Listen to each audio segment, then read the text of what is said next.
শেষের রাত্রি। মাসি,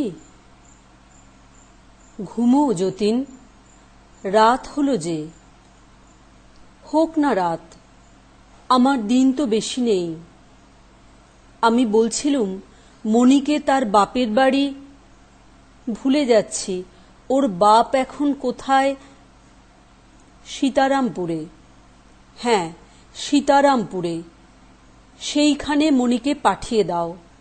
আরও কতদিন ও রোগীর সেবা করবে? ওর শরীর তো তেমন শক্ত নয়। শোনো একবার, এই অবস্থায় তোমাকে ফেলে বউ বাপের বাড়ি যেতে চাইবেই বা কেন? ডাক্তারেরা কি বলেছে সে কথা কি তা সে নাই জানল, চোখে তো দেখতে পাচ্ছে। সেদিন বাপের বাড়ি যাবার কথা যেমন একটু ইশারায় বলা, অমনি বউ কেঁদে অস্থির। মাসির এই কথাটার মধ্যে সত্যের কিছু অপলাপ ছিল, সে কথা বলা আবশ্যক। মণির সঙ্গে সেদিন তাঁর এই প্রসঙ্গে যে আলাপ হইয়াছিল সেটা নিম্নলিখিত মতো। বউ, তোমার বাপের বাড়ি থেকে কিছু খবর এসেছে বুঝি? তোমার জাটতো ভাই অনাথকে দেখলুম যেন। হ্যাঁ, মা বলে পাঠিয়েছেন আসছে শুক্রবারে আমার ছোট বোনের অন্নপ্রাশন। তাই ভাবছি। বেশ তো বাছা, একগাছি সোনার হার পাঠিয়ে দাও, তোমার মা খুশি হবেন। ভাবছি আমি যাব। আমার ছোট বোনকে তো দেখিনি, দেখতে ইচ্ছে করে। সে কি কথা? যতীনকে একলা ফেলে যাবে? ডাক্তার কি বলেছে শুনেছ তো? ডাক্তার তো বলছিল এখনো তেমন বিশেষ। তা যাই বলুক, ওর এই দশা দেখে যাবে কি করে? আমার 3 ভাইয়ের পরে এই একটি বোন, বড় আদরের মেয়ে। শুনেছি ধুম করে অন্নপ্রাশন হবে। আমি না গেলে মা ভারী। তোমার মায়ের ভাব বাছা আমি বুঝতে পারিনে, কিন্তু যতীনের এই সময় তুমি যদি যাও তোমার বাবা রাগ করবেন, সে আমি বলে রাখছি। তা জানি। তোমাকে 1 লাইন লিখে দিতে হবে মাসি, যে কোনো ভাবনার কথা নেই, আমি গেলে বিশেষ কোনো, তুমি গেলে কোনো ক্ষতিই নেই, সে কি জানি নে। কিন্তু তোমার বাপকে যদি লিখতেই হয়, আমার মনে যা আছে সব খুলেই লিখব। আচ্ছা বেশ, তুমি লিখো না। আমি ওকে গিয়ে বললেই উনি। দেখো বউ, অনেক সয়েছি, কিন্তু এই নিয়ে যদি তুমি যতীনের কাছে যাও কিছুতেই সইব না। তোমার বাবা তোমাকে ভালো রকমই চেনেন, তাকে ভোলাতে পারবে না। এই বলিয়া মাসি চলিয়া আসিলেন। মণি খানিকক্ষণের জন্য রাগ করিয়া বিছানার উপর পড়িয়া রহিল। পাশের বাড়ি হইতে সই আসিয়া জিজ্ঞাসা করিল, এ কি সই, গোসা কেন?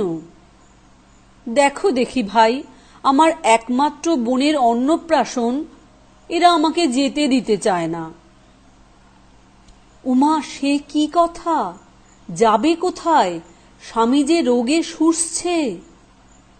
আমি তো কিছুই করিনে, করতে পারিও নে।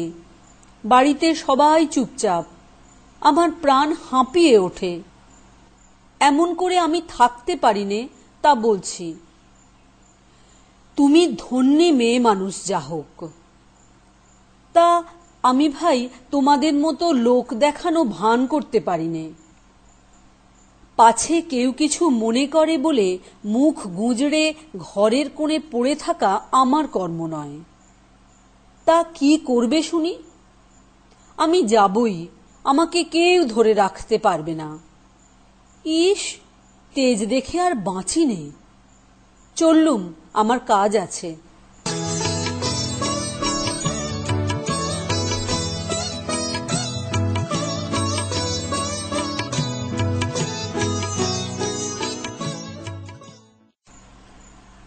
দুই।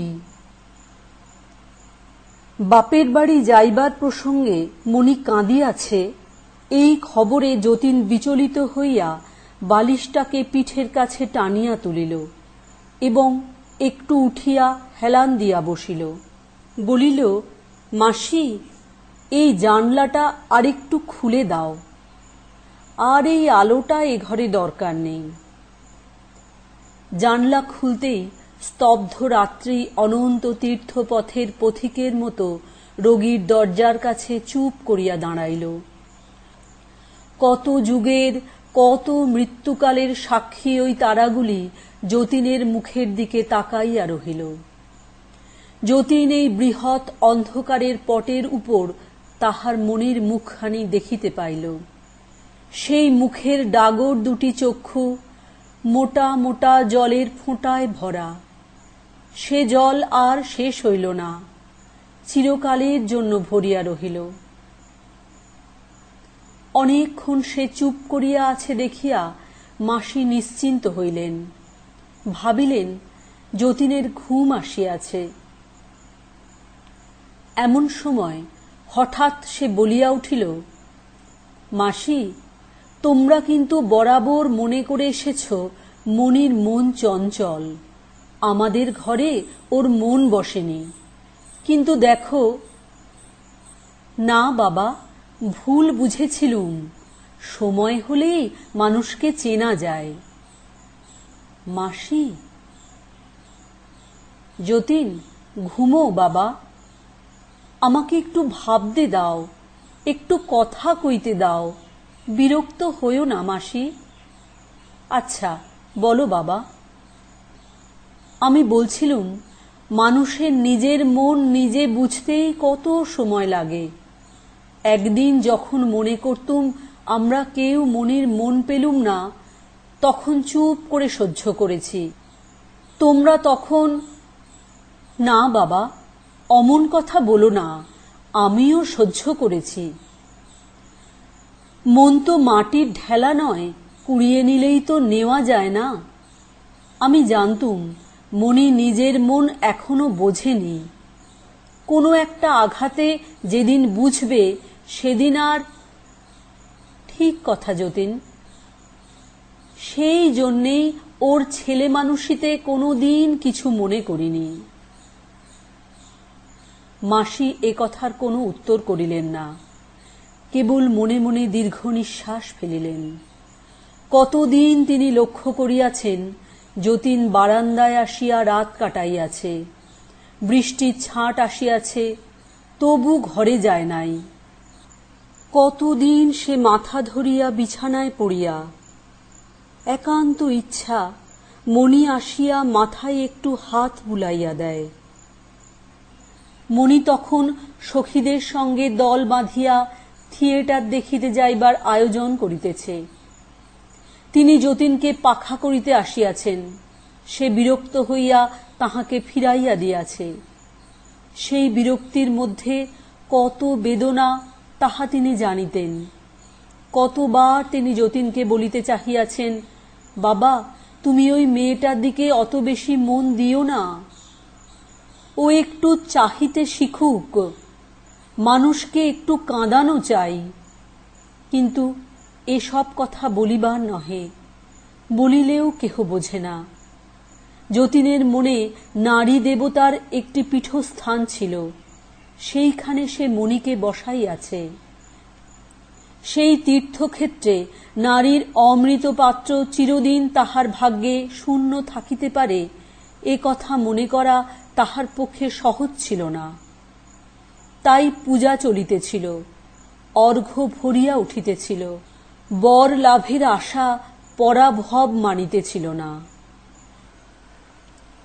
মাসি যখন আবার ভাবিতেছিলেন যতীন ঘুমাইয়াছে, এমন সময় হঠাৎ সে বলিয়া উঠিল, আমি জানি তুমি মনে করেছিলে মণিকে নিয়ে আমি সুখী হতে পারিনি, তাই তার উপর রাগ করতে।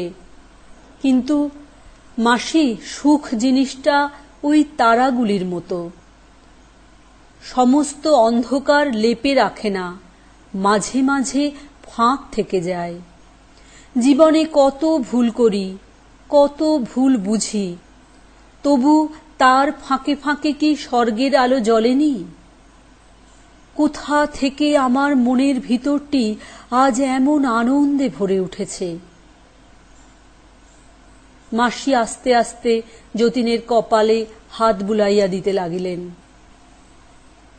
অন্ধকারে তাহার দুই চক্ষু বাহিয়া যে জল পড়িতেছিল তাহা কেহ দেখিতে পাইল না।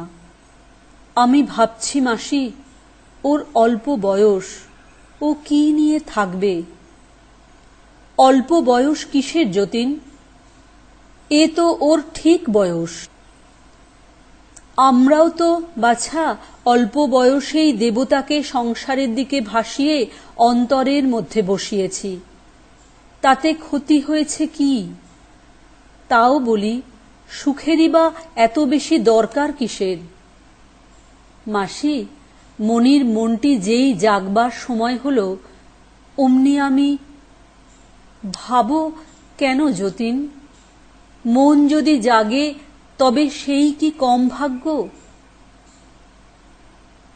হঠাৎ অনেক দিনের শোনা একটা বাউলের গান যতীনের মনে পড়িয়া গেল। ওরে মন যখন জাগলি না রে, তখন মনের মানুষ এলো দ্বারে। মন যখন জাগলি না রে, তার চলে যাবার শব্দ শুনে ভাঙলো রে ঘুম।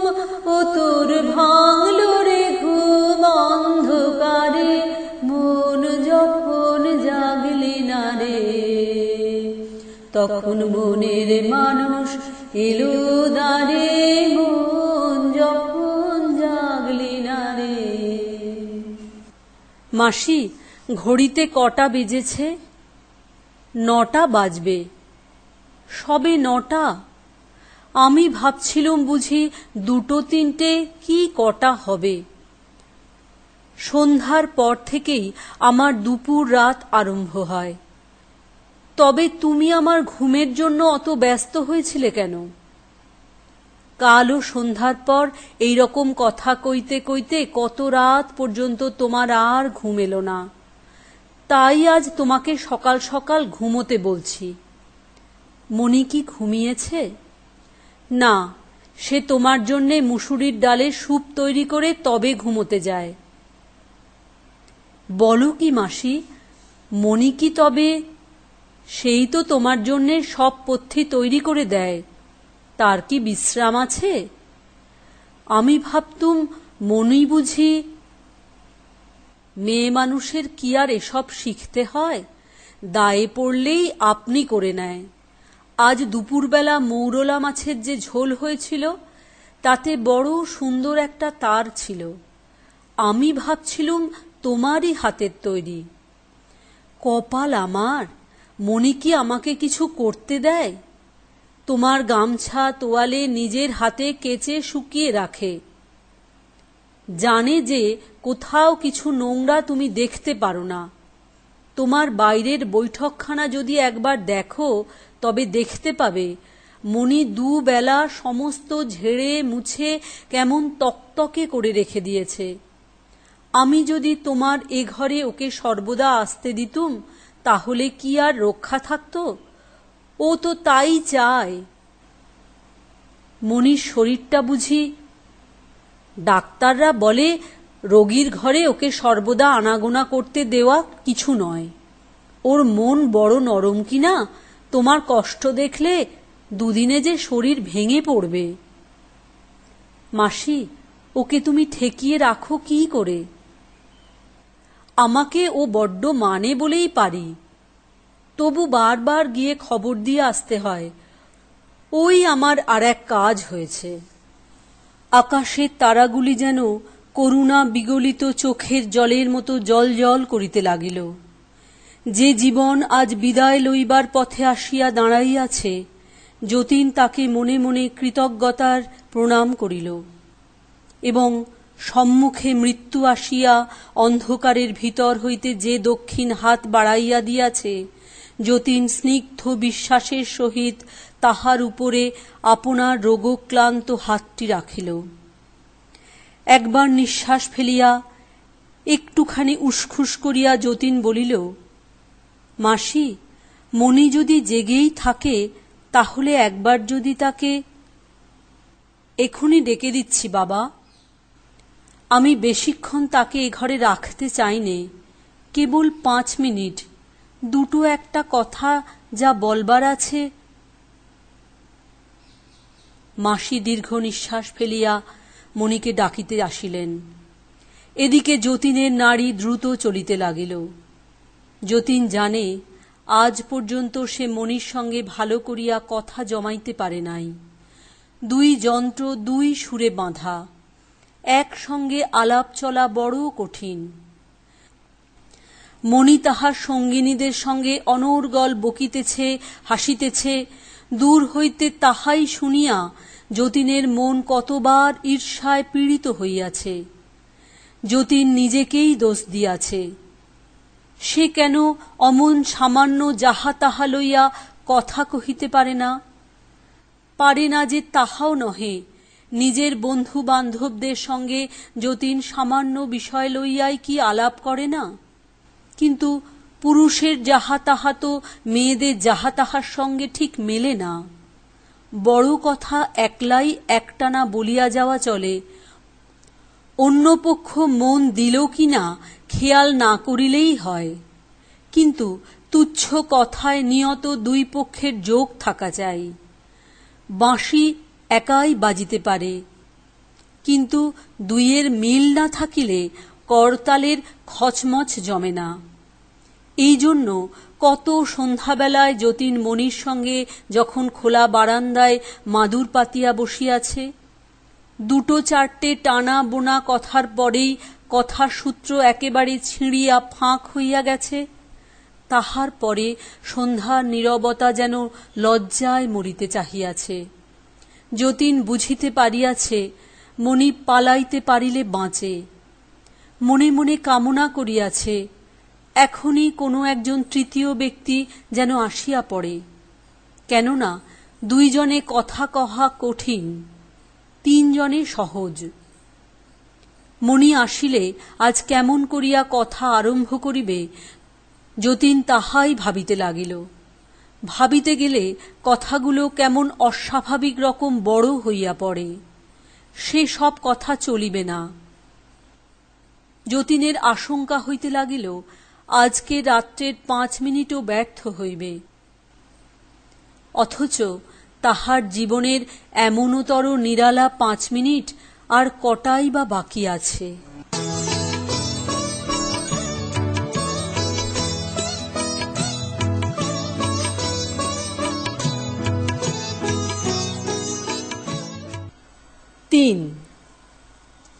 এ কি বউ, কোথাও যাচ্ছ নাকি? সীতারামপুরে যাব। সে কি কথা?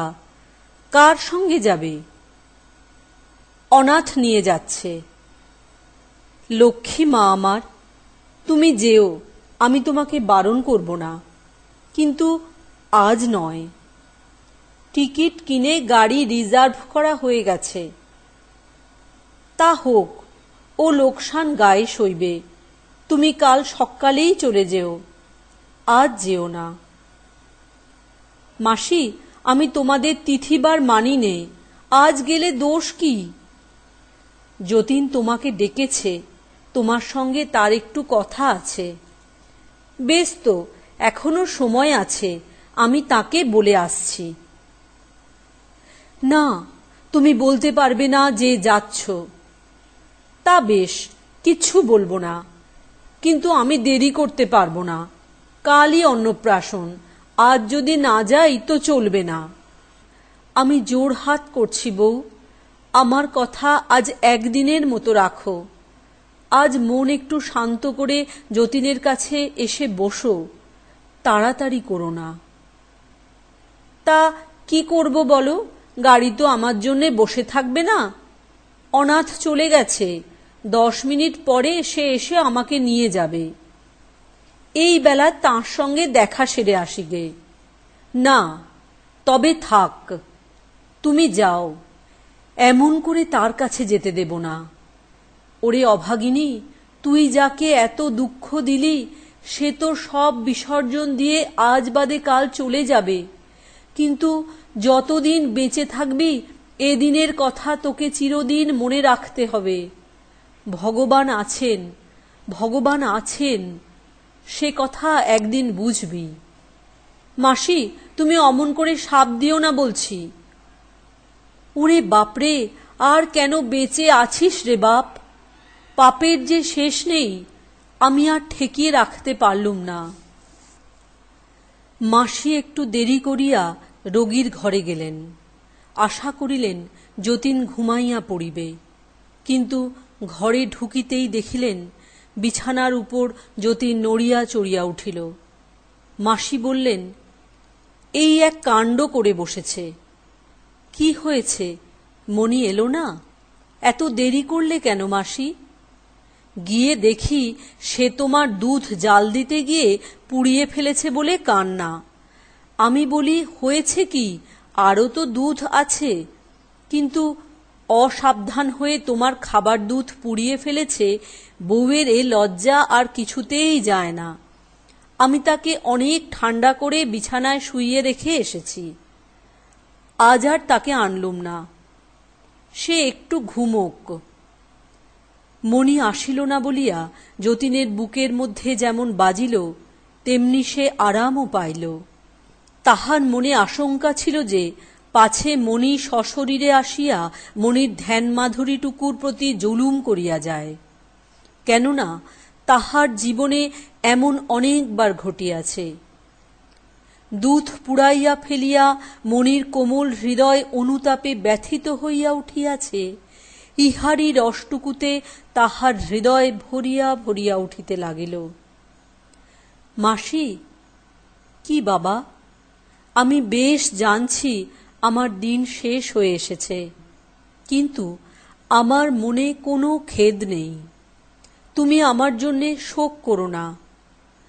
না বাবা, আমি শোক করব না। জীবনেই যে মঙ্গল আর মরণে যে নয়, এ কথা আমি মনে করি নে। মাসি, তোমাকে সত্য বলছি, মৃত্যুকে আমার মধুর মনে হচ্ছে। অন্ধকার আকাশের দিকে তাকাইয়া যতীন দেখিতেছিল তাহার মনি আজ মৃত্যুর বেশ ধরিয়া আসিয়া দাঁড়াইয়াছে। সে আজ অক্ষয় যৌবনে পূর্ণ। সে গৃহিণী, সে জননী, সে রূপসী, সে কল্যাণী। তাহারই এলো চুলের উপরে ওই আকাশের তারাগুলি লক্ষ্মীর স্বহস্তের আশীর্বাদের মালা। তাহাদের দুজনের মাথার উপরে এই অন্ধকারের মঙ্গল বস্ত্রখানি মেলিয়া ধরিয়া আবার যেন নূতন করিয়া শুভদৃষ্টি হইল। রাত্রির এই বিপুল অন্ধকার ভরিয়া গেল মণির অনিমেষ প্রেমের দৃষ্টিপাতে। এই ঘরের বধূ মণি, এই একটুখানি মণি আজ বিশ্বরূপ ধরিল। জীবন মরণের সঙ্গম তীর্থে ওই নক্ষত্র বেদির উপর এসে বসিল। নিস্তব্ধ রাত্রি মঙ্গল ঘটের মতো পূর্ণ ধারায় ভরিয়া উঠিল। যতীন জোড়হাত করিয়া মনে মনে কহিল, এতদিনের পর ঘোমটা খুলিল। এই ঘোর অন্ধকারের মধ্যে আবরণ ঘুচিল। অনেক কাঁদাইয়াছ। সুন্দর, হে সুন্দর, তুমি আর ফাঁকি দিতে পারিবে না।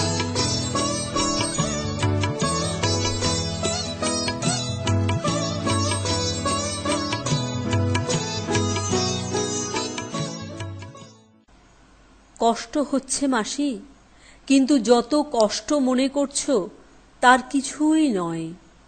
আমার সঙ্গে কষ্টের ক্রমশই যেন বিচ্ছেদ হয়ে আসছে। বোঝাই নৌকার মতো এতদিন সে আমার জীবন জাহাজের সঙ্গে বাঁধা ছিল, আজ যেন বাঁধন কাটা পড়েছে। সে আমার সব বোঝা নিয়ে দূরে ভেসে চলল। এখনো তাকে দেখতে পাচ্ছি, কিন্তু তাকে যেন আর আমার বলে মনে হচ্ছে না। এ দুদিন মণিকে একবারও দেখিনি মাসি। পিঠের কাছে আর একটা বালিশ দেব কি যতীন? আমার মনে হচ্ছে মাসি, মণিও যেন চলে গেছে, আমার বাঁধন ছেঁড়া দুঃখের নৌকাটির মতো। বাবা, একটু বেদানার রস খাও, তোমার গলা শুকিয়ে আসছে। আমার উইলটা কাল লেখা হয়ে গেছে, সে কি আমি তোমাকে দেখিয়েছি? ঠিক মনে পড়ছে না। আমার দেখবার দরকার নেই যতীন। মা যখন মারা যান আমার তো কিছুই ছিল না, তোমার খেয়ে তোমার হাতে আমি মানুষ। তাই বলছিলুম, সে আবার কি কথা, আমার তো কেবল এই একখানা বাড়ি আর সামান্য কিছু সম্পত্তি ছিল, বাকি সবই তো তোমার নিজের রোজগার। কিন্তু এই বাড়িটা কিসের বাড়ি আমার? কত দালান তুমি বাড়িয়েছ, আমার সেটুকু কোথায় আছে খুঁজেই পাওয়া যায় না। মণি তোমাকে ভিতরে ভিতরে খুব... সে কি জানি নে যতীন, তুই এখন ঘুমো।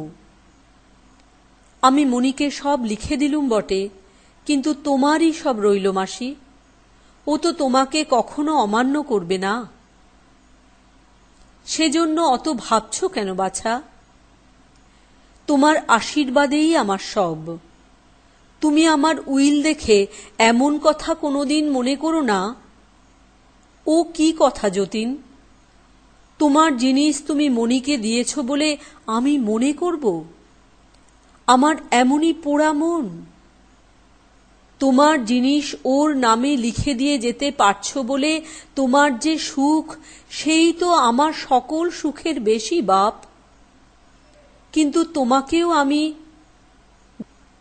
দেখ যতীন, এইবার আমি রাগ করব। তুই চলে যাবি আর তুই আমাকে টাকা দিয়ে ভুলিয়ে রেখে যাবি? মাসি, টাকার চেয়ে আরো বড় যদি কিছু তোমাকে... দিয়েছিস যতীন, ঢের দিয়েছিস। আমার শূন্য ঘর ভরেছিলি, এ আমার অনেক জন্মের ভাগ্য। এতদিন তো বুক ভরে পেয়েছি, আজ আমার পাওনা যদি ফুরিয়ে গিয়ে থাকে তো নালিশ করব না। দাও, সব লিখে দাও, লিখে দাও। ঘর বাড়ি, জিনিসপত্র, ঘোড়া গাড়ি, তালুক মুলুক যা আছে সব মনির নামে লিখে দাও। এসব বোঝা আমার সইবে না। তোমার ভোগে রুচি নেই, কিন্তু মনির বয়স অল্প, তাই... ও কথা বলিস নে, ও কথা বলিস নে। ধন সম্পদ দিতে চাস দে, কিন্তু ভোগ করা... কেন ভোগ করবে না মাসি? না গো না, পারবে না, পারবে না। আমি বলছি, ওর মুখে রুচবে না, গলা শুকিয়ে কাঠ হয়ে যাবে, কিছুতে কোনো রস পাবে না। যতীন চুপ করিয়া রহিল। তাহার অভাবে সংসারটা মনির কাছে একেবারে বিস্বাদ হইয়া যাইবে, এ কথা সত্য কি মিথ্যা, সুখের কি দুঃখের, তাহা সে যেন ভাবিয়া ঠিক করিতে পারিল না। আকাশের তারা যেন তাহার হৃদয়ের মধ্যে আসিয়া কানে কানে বলিল, এমনই বটে, আমরা তো হাজার হাজার বছর হইতে দেখিয়া আসিলাম, সংসার জোড়া এই সমস্ত আয়োজন, এ তো বড়ই ফাঁকি। যতীন গভীর একটা নিঃশ্বাস ফেলিয়া বলিল, দেবার মতো জিনিস তো আমরা কিছুই দিয়ে যেতে পারি নে। কম কি দিয়ে যাচ্ছ বাছা? এই ঘর বাড়ি টাকা কড়ি ছল করে তুমি ওকে যে কি দিয়ে গেলে, তার মূল্য ও কি কোনোদিন বুঝবে না? যা তুমি দিয়েছ তাই মাথা পেতে নেবার শক্তি বিধাতা ওকে দিন, এই আশীর্বাদ ওকে করি। আর একটু বেদানার রস দাও, আমার গলা শুকিয়ে এসেছে। মণি কি কাল এসেছিল? আমার ঠিক মনে পড়ছে না। এসেছিল, তখন তুমি ঘুমিয়ে পড়েছিলে। শিয়রের কাছে বসে বসে অনেকক্ষণ বাতাস করে তারপরে ধোবাকে তোমার কাপড় দিতে গেল। আশ্চর্য, বোধ হয় আমি ঠিক সেই সময়ে স্বপ্ন দেখছিলুম, যেন মণি আমার ঘরে আসতে চাচ্ছে। দরজা অল্প একটু ফাঁক হয়েছে, ঠেলাঠেলি করছে। কিন্তু কিছুতেই সেইটুকুর বেশি আর খুলছে না। কিন্তু মাসি, তোমরা একটু বাড়াবাড়ি করছো।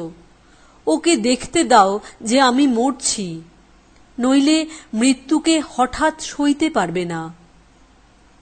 বাবা, তোমার পায়ের উপরে এই পশমের শালটা টেনে দিই, পায়ের তেলও ঠান্ডা হয়ে গেছে। না মাসি, গায়ের উপর কিছু দিতে ভালো লাগছে না। জানিস যতীন, এই শালটা মনির তৈরি। এতদিন রাত জেগে জেগে সে তোমার জন্য তৈরি করছিল, কাল শেষ করেছে।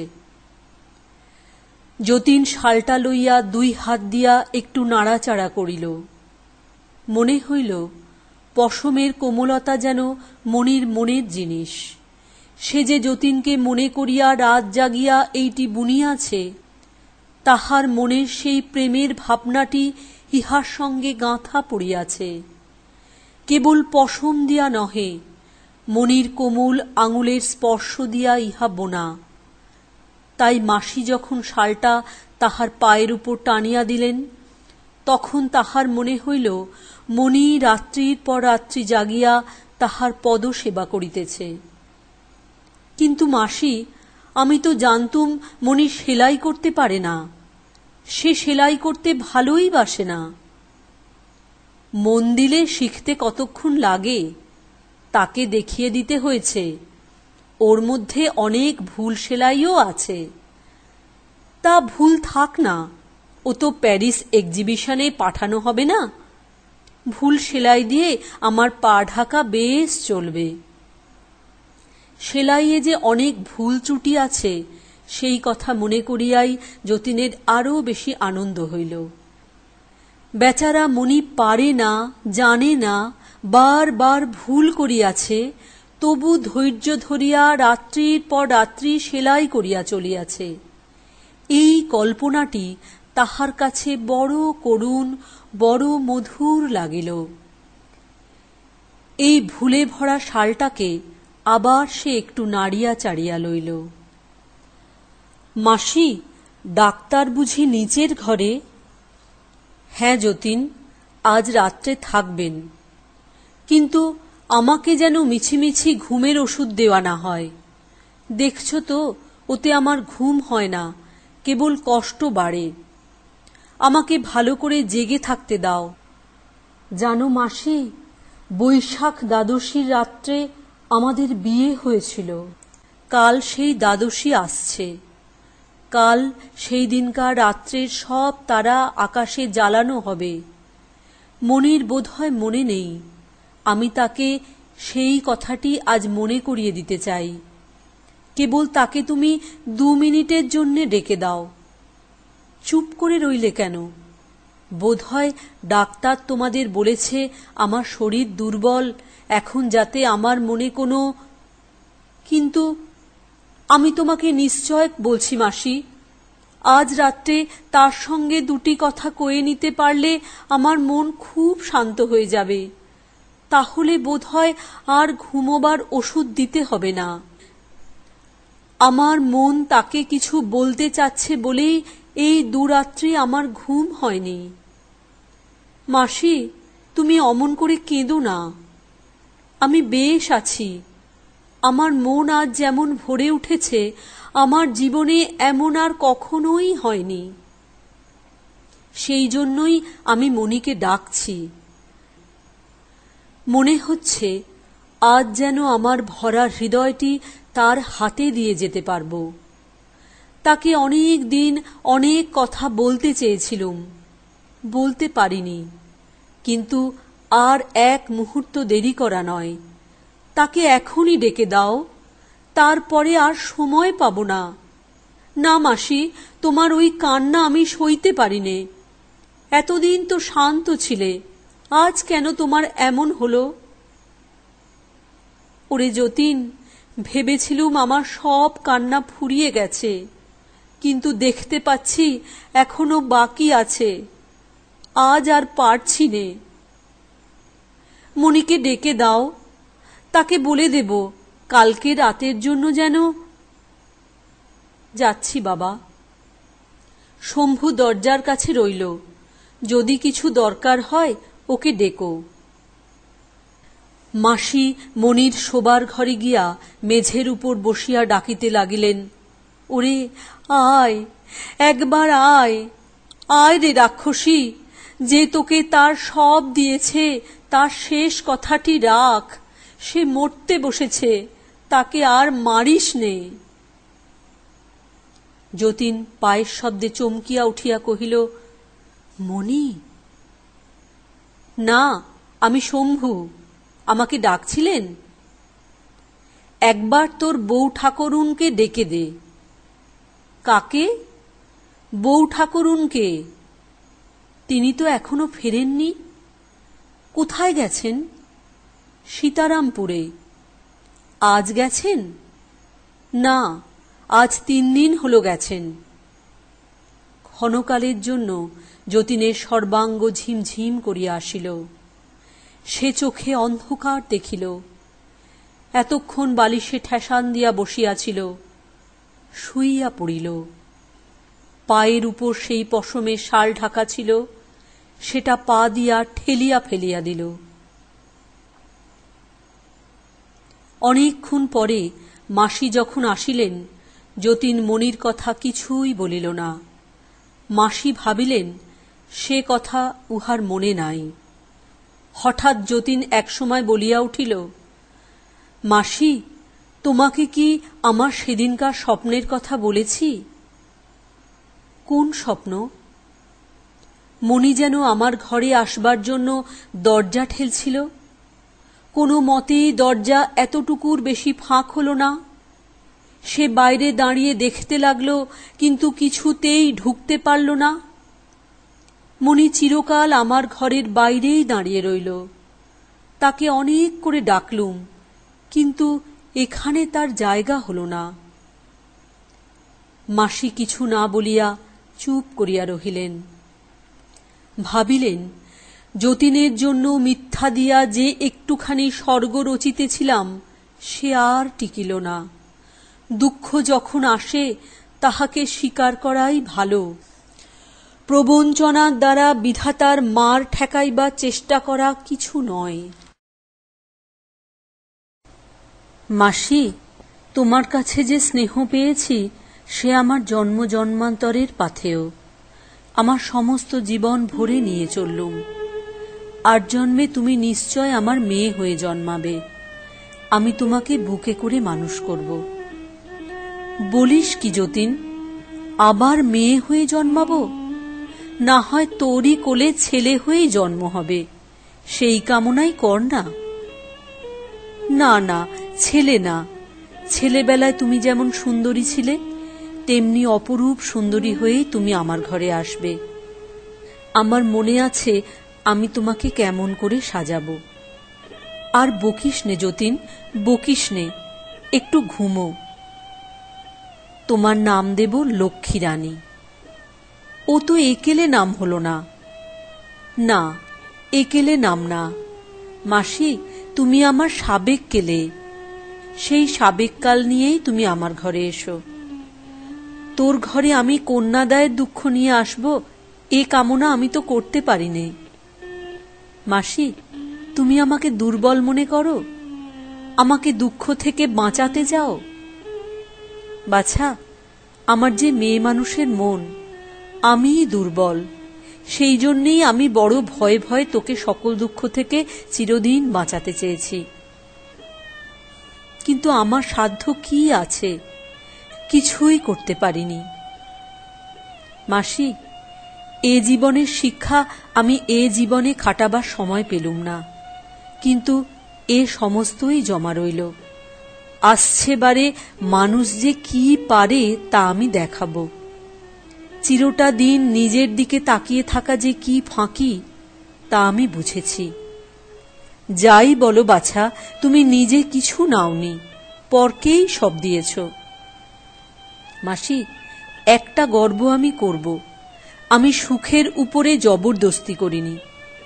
কোনোদিন এ কথা বলিনি যেখানে আমার দাবি আছে সেখানে আমি জোর খাটাবো। যা পাইনি তা কাড়াকাড়ি করিনি। আমি সেই জিনিস চেয়েছিলুম যার উপরে কারও সত্য নেই। সমস্ত জীবন হাত জোড় করে অপেক্ষাই করলুম। মিথ্যাকে চাইনি বলেই এতদিন এমন করে বসে থাকতে হলো। এইবার সত্য হয়তো দয়া করবেন।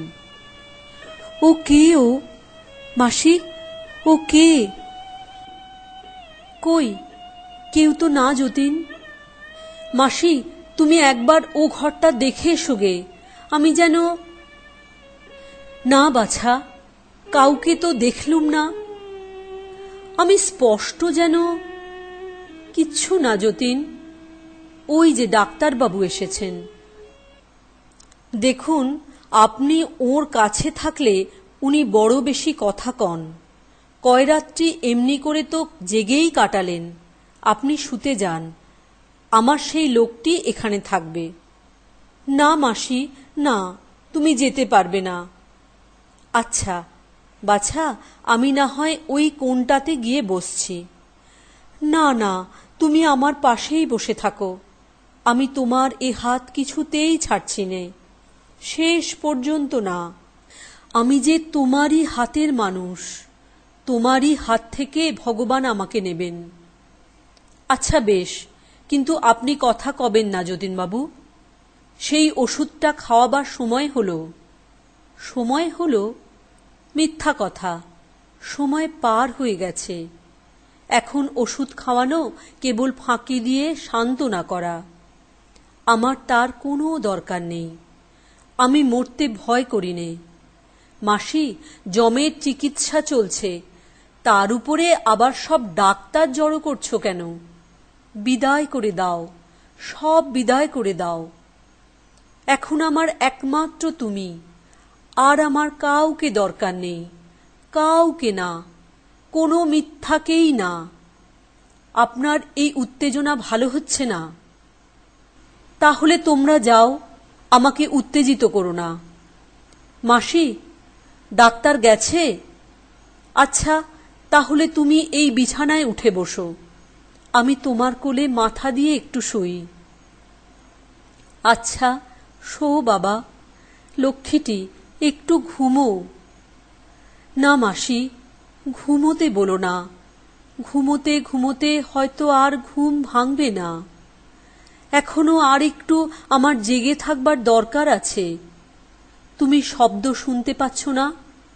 ওই যে আসছে, এখনই আসবে।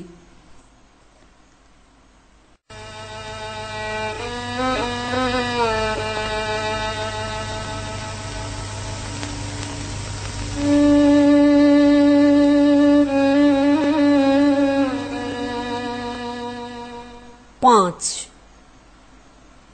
বাবা যতীন, একটু চেয়ে দেখো, ওই যে এসেছে, একবারটি চাও। কে এসেছে? স্বপ্ন?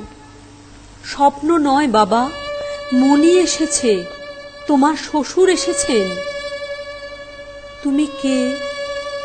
চিনতে পারছো না বাবা? ওই তো তোমার মণি।